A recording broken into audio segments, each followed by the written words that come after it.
The people of Venezuela carried out a historic consultative referendum in defense of the Essequibo. For dates and more details, we're in contact with the correspondent Gladys Quesada. Hello, Gladys. Hello, Are. Hello to all the team and staff of teleSUR English there in Havana and here in Caracas, Venezuela. So far, I have to say the day has been going on. People are still coming to vote, and authorities have been stressing and saying that the colleges opened at 6 a.m. but they don't have a time to close for. So they will be opened until the last voter stands in the lines.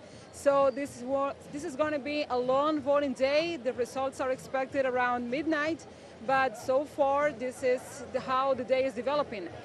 Right now I'm standing in downtown Caracas. I'm here in Bellas Artes, which is one of the main localities downtown in the center of Caracas.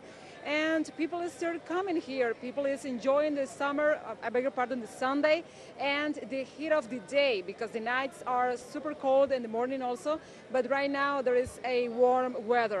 So far, the authorities have been stressing the participation in order, in calm, and I was saying that in other contexts, that people is coming here in families, in gatherings, with friends, with their pets even, to cast their vote in the colleges and in the institutions that are facilitated and habilitated for this.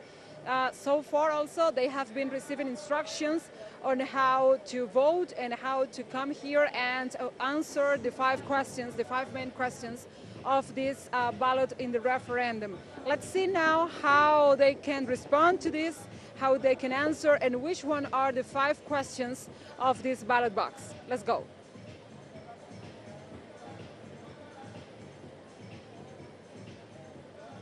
The referendum is carried out under the full right based on Article 71 of the Constitution of Venezuela, which establishes the consultation in matters of special national importance. Therefore, the Venezuelan state authorities complied with the parliament's request and designed 5 questions related to Venezuela's right over the Guyana Essequibo, which citizens must answer with a yes or no. For the December 3rd election, the Electoral Authority set up 28,027 polling stations distributed in 15,857 voting centers in the 335 municipalities of the 24 federal entities. Some 84,227,000 table members are working in the referendum, assisting 20,694,124 eligible Venezuelans to vote. The Venezuelan people have the opportunity to decide, and as it is tradition, to carry out their vote in an automated way under the famous system called herradura. And once in the voting machine, they press on the screen their option that affirmatively will grant the defense of the sovereign rights of Venezuela on the Essequibo.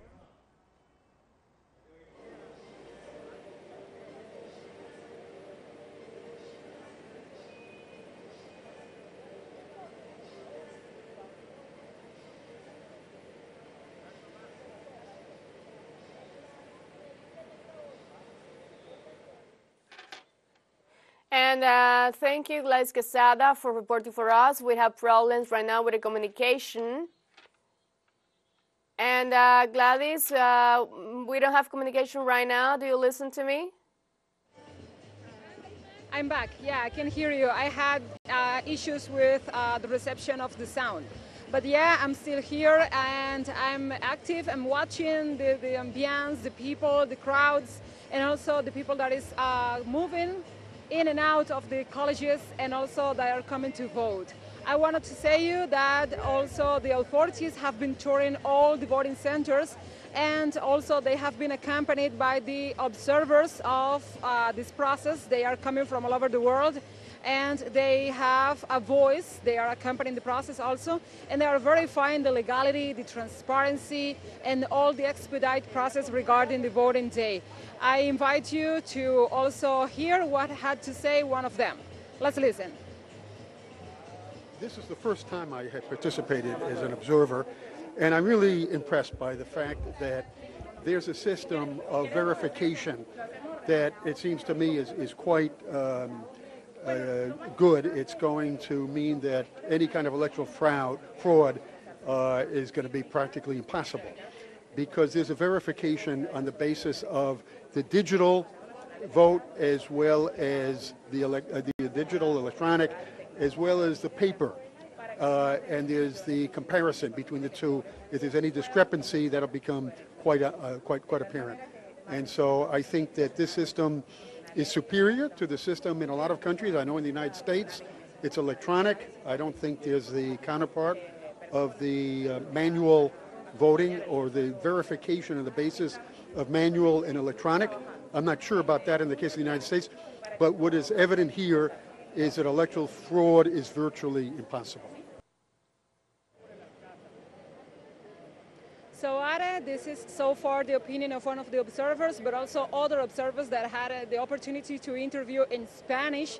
They were also saying that the process is being verified, that the process is running smoothly, and also they were saying that so far they have been watching order in the tables, in the voting machines, in the lines, and all the colleges. So far, this is my report. This is how the day is going on. And we will have other moments, other contexts. So right now, I'm giving you back the signal. Back to you. Okay, thank you, Gladys Quesada, for reporting for us from Venezuela on the historic date of the consultative referendum in Guyana, Essequibo.